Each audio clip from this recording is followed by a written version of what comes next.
ನಾವು ಬೆಳಗ್ಗೆ ಎದ್ದ ತಕ್ಷಣ ಫಸ್ಟ್ ಪ್ರಾರ್ಥನೆ ಮಾಡುವಂತಹ ದೇವಿ ಅಂತಂದ್ರೆ ಅದು ಲಕ್ಷ್ಮಿ ಅಲ್ವಾ? ಕರಾಗ್ರೆ, ಕರ ಅಂತಂದ್ರೆ ಯಾವುದು? ಕೈ. ಅಗ್ರ ಅಂತಂದ್ರೆ ಯಾವುದು? ತುದಿ. ಕೈ ಬೆರಳ ತುದಿಯಲ್ಲಿ ಯಾರಿರ್ತಾರೆ? ಲಕ್ಷ್ಮಿ ಅಲ್ವಾ? ಕರಾಗ್ರೆ ವಸತೆ ಲಕ್ಷ್ಮಿ. ವಸತೆ ಅಂತಂದ್ರೆ ಅಲ್ಲಿ ಇರ್ತಾಳೆ, ಅಲ್ಲಿ ವಾಸ ಮಾಡ್ತಾಳೆ. ಆಮೇಲೆ ಕರ ಮಧ್ಯೆ ನೋಡಿ ಇಲ್ಲಿ ಯಾರು? ಸರಸ್ವತಿ. ಕರಮೂಲೆ ಯಾರು? ಕರಮೂಲೆ ನಿತ್ಯ ಗೌರಿ. ಪ್ರಭಾತೆ ಬೆಳಗ್ಗೆ ಎದ್ದು ಕೈಗಳನ್ನು ನೋಡಿ ದರ್ಶನ ಮಾಡಬೇಕಂತೆ. ಈ 3 ಜನ ದೇವಿಗಳನ್ನ ದರ್ಶನ ಮಾಡಿದಷ್ಟು ಪುಣ್ಯ ಬರುತ್ತೆ. ಆದ್ರೆ ಲಕ್ಷ್ಮಿಗೆ ವಿಶೇಷವಾದ ಜಾಗ ಇದೆ ನೋಡಿ. ವೆಂಕಟರಮಣ ಸ್ವಾಮಿ ಫೋಟೋ ನೋಡಿರ್ಬೋದು ನಾವಿಲ್ಲಿ. ಎಲ್ಲಿದ್ದಾರೆ? ತನ್ನ ಹೃದಯದ ಎಡಭಾಗದಲ್ಲಿ, ದೇಹದ ಎಡಭಾಗದಲ್ಲಿ ಲಕ್ಷ್ಮಿಗೆ ಜಾಗವನ್ನ ಕೊಟ್ಟಿದ್ದಾನೆ. ಹಾಗೆ ಲಕ್ಷ್ಮಿ ಸ್ವರೂಪರು ಅಂತಂದ್ರೆ ಮನುಷ್ಯನಿಗೆ ಹೆಂಡತಿ, ಗೃಹ ಲಕ್ಷ್ಮಿ ಅಂತ ಕೂಡ ಕರೀತಾರೆ. ಆ ಲಕ್ಷ್ಮಿಯನ್ನ ಅರ್ಧಾಂಗಿ ಅಂತ ಕೂಡ ಕರೀತೇವೆ. ಅಂದ್ರೆ ಆ ಲಕ್ಷ್ಮಿ, ಗೃಹಲಕ್ಷ್ಮಿಗೂ ಜಾಗ ಕೊಡ್ಬೇಕಾದ್ರೆ ಒಬ್ಬ ಮನುಷ್ಯನಲ್ಲಿ ಎಲ್ಲಿ ಕೊಡ್ತೇವೆ? ಹೃದಯ ಸಿಂಹಾಸನದಲ್ಲಿ ಕೊಡ್ತೇವೆ. ಆದರೆ ಇವತ್ತೊಬ್ಬ ನೀಚ ಆ ಲಕ್ಷ್ಮಿಯ ಕುರಿತಾಗಿ ಜ್ಯೋತಿಷ್ಯ ಹೇಳುವಂತ ಒಬ್ಬ ನೀಚ ವ್ಯಕ್ತಿ ಆರ್ಯವರ್ಧನ ಏನು ಮಾಡಿದ್ದಾನೆ? ಹಸುವಿನ ಒಂದು ಹಿಂಭಾಗದಲ್ಲಿ ನಾವು ಲಕ್ಷ್ಮಿ ಅಂತ ಪ್ರಾರ್ಥನೆ ಮಾಡ್ತೇವೆ, ಆದ್ರೆ ಹೋಲಿಸಬಾರದ ಜಾಗಕ್ಕೆ ಅಂತ ಮಹಾಲಕ್ಷ್ಮಿಯನ್ನು ಹೋಲಿಸಿದ್ದಾನೆ. ಅದಾದ್ಮೇಲೆ ಹಸುವಿಗೆ ಹೋಲಿಸಿಲ್ಲ ಅವನು, ಮನುಷ್ಯರಿಗೂ ಅದೇ ಜಾಗದಲ್ಲೇ ಮಹಾಲಕ್ಷ್ಮಿ ಇದ್ದಾಳೆ, ಮತ್ತೆ ಗಲೀಜಿರುವ ಜಾಗದಲ್ಲಿ ಮಹಾಲಕ್ಷ್ಮಿ ಇದ್ದಾಳೆ ಅಂತ ಹೇಳಿ ಹೇಳ್ತಾನೆ. ಇದು ಅಕ್ಷಮ್ಯ ಅಪರಾಧ. ಯಾವ ಹಿಂದೂ ಸಮಾಜನೂ ಅವನನ್ನು ಕ್ಷಮಿಸಲೇಬಾರದು. ಯಾವತ್ತೂ ಅವನಿಗೆ ಕ್ಷಮೆನೇ ಇಲ್ಲ. ಯಾಕೆ ಹೇಳಿದ್ರೆ ಹಿಂದೂ ಧಾರ್ಮಿಕ ಭಾವನೆಗಳಿಗೆ ಧಕ್ಕೆ ತರುವಂತಹ ವ್ಯಕ್ತಿ ಯಾವತ್ತೂ ಧರ್ಮದ್ರೋಹಿಯೇ ಅಲ್ವಾ? ನಾವು ಕರಾಗ್ರೆ ವಸತೆ ಲಕ್ಷ್ಮಿ, ಕರ ಮೂಲೆ ಸರಸ್ವತಿ, ಕರ ಮಧ್ಯೆ ಸರಸ್ವತಿ, ಕರಮೂಲೆ ಸ್ಥಿತೇ ಗೌರಿ ಅಂತೇಳಿ ಬೆಳಗ್ಗೆ ಅಂತ ಹೇಳುವಂತಹ ಸ್ತೋತ್ರದ ಅರ್ಥವೇ ಗೊತ್ತಿಲ್ಲದಿರೋ ಇಂತಹ ಮೂಢ ಜ್ಯೋತಿಷಿಗಳು ಜಗತ್ತಿಗೆ ಪಾಠ ಮಾಡ್ತಾರ ಲಕ್ಷ್ಮಿ ಇಂಥ ಕಡೆ ಇದೆ ಅಂತ ಹೇಳಿ.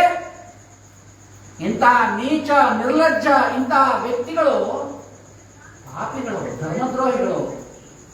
ಎಲ್ಲರೂ ಕ್ಷಮಿಸಬಾರ್ದು. ಯಾರು ಯಾವ ಇದನ್ನ ನೋಡ್ತಾರಲ್ಲ, ಯಾರ್ದು ಅವ್ರ ಚಾನಲ್ ನೋಡಿ, ಅರ್ಥ ಆಯ್ತಾ? ಇವ್ರ ಫೇಸ್ಬುಕ್ ನೋಡಿ, ಇವ್ರದನ್ನ ಫಾಲೋ ಮಾಡ್ತಾರಲ್ಲ, ಇಂಥ ಗುರೂಜಿ ಏನೋ ಅವನ್ ಚಾನಲ್ ನೋಡ್ಬೇಡಿ, ಯಾರು ಅವನನ್ನು ಫಾಲೋ ಮಾಡಬೇಡಿ. ಅರ್ಥ ಆಯ್ತಾ? ಯಾರು ಕೂಡ ಅವನು ಹೇಳಿದ್ದನ್ನು ಫಾಲೋ ಮಾಡಬೇಡಿ. ಯಾಕೆಂತಂದ್ರೆ ಅವನ ಹಿಂದೆ ಬೇರೆ ಏನೋ ಅಜೆಂಡಾ ಇದೆ. ಧರ್ಮದ್ರೋಹಿ ಕೆಲಸ. ದೇವತೆಗಳನ್ನು ಅಪಮಾನ ಮಾಡಿದ್ದಾನೆ, ಗೋವಿನ ಬಗ್ಗೆ ಅಪಮಾನ ಮಾಡಿದ್ದಾನೆ. ಆಯ್ತಾ? ಮನುಷ್ಯರ ಉದದ್ವಾರಕ್ಕೆ ತಗೊಂಡವ್ ಮಹಾಲಕ್ಷ್ಮಿ ಓದಿಸುವಂಥದ್ದು ಎಷ್ಟು ಸರಿ. ಆ ವೆಂಕಟರಮಣ ಸ್ವಾಮಿ ಪಾಪ ಎದೆ ಮೇಲೆ ಇಟ್ಕೊಂಡಿದ್ದಾನೆ ಮಹಾಲಕ್ಷ್ಮಿಯನ್ನ. ಇಂಥ ನೀಚ ನಿರ್ಲಜ್ಜ ಇಂಥ ವ್ಯಕ್ತಿಯನ್ನ ಅಂದ್ರೆ ಯಾವ ಚಾನಲ್ಗಳಲ್ಲೂ ಬಂದರೂ ಕೂಡ ಅವನು ಬಹಿಷ್ಕಾರ ಮಾಡಿ. ಅವನು ಏನೇ ಹೇಳಿದ್ರು ಫಾಲೋ ಮಾಡಬೇಡಿ. ಇಲ್ಲದೆ ಇದ್ರೆ ನಿಮ್ಮ ಮಕ್ಕಳು, ನಿಮ್ಮ ಪರಂಪರೆ, ನಿಮ್ಮ ಧಾರ್ಮಿಕ ಭಾವನೆಗಳು ಹಾಳಾಗತ್ತೆ. ನಿಮ್ಮ ಮಕ್ಕಳು ಕೂಡ ಅದನ್ನು ನೋಡಿ ನಾಳೆ ದಿವಸ ನಿಮ್ಮನ್ನು ಪ್ರಶ್ನೆ ಮಾಡ್ತಾರೆ. ಏನಮ್ಮ ಈ ರೀತಿ ಇದೆಯಾ, ಲಕ್ಷ್ಮಿ ಇದ್ದಾಳ ಅಂತ ಹೇಳಿ ನೀವು ಪ್ರಶ್ನೆ ಮಾಡಿದ್ರೆ ನೀವು ಉತ್ತರ ಕೊಡಕ್ಕಾಗತ್ತಾ? ಈ ರೀತಿ ಇದೆ. ಈ ರೀತಿ ಇರೋದ್ರಿಂದ ದಯವಿಟ್ಟು ಇಂಥದ್ದನ್ನ ನೀವು ನೋಡಬೇಡಿ. ಇವತ್ತು ಹೆಣ್ಣು ಮಕ್ಕಳ ಹೆಚ್ಚು ಜ್ಯೋತಿಷ್ಯದ ಹುಚ್ಚು. ನಾಳೆ ಏನೋ ನಮ್ಮ ಭವಿಷ್ಯ ಬದಲಾಗತ್ತೆ. ಭವಿಷ್ಯ ನಮ್ಮ ಕೈಯಲ್ಲಿದೆ. ನಾವು ಕಷ್ಟ ಬಿದ್ದ ಕೆಲಸ ಮಾಡಿದ್ರೆ ಒಂದು ಊಟ ಮಾಡ್ತೀವಿ. ಯಾರ ಭವಿಷ್ಯ ಹೇಳಿದ್ರು ನಮ್ಮ ಜೀವನ ನಡೆಸೋದು. ದೇವರನ್ನು ನಂಬಿ ಒಂದು ಶಕ್ತಿ ಇದೆ, ಆ ದೇವರನ್ನು ನಂಬಿ ಜೀವನ ಮಾಡಿ. ಹೊಟ್ಟೆ ತುಂಬಿಸ್ಕೊಳ್ಳೋಕ್ಕೋಸ್ಕರ ಮಾಡ್ತಾ ಇರುವಂತಹ ಕೆಲಸ ಇದು ಬೇಡ ನಮ್ಗೆ. ಇಂಥದ್ದರಿಂದ ದೂರ ಇರಿ.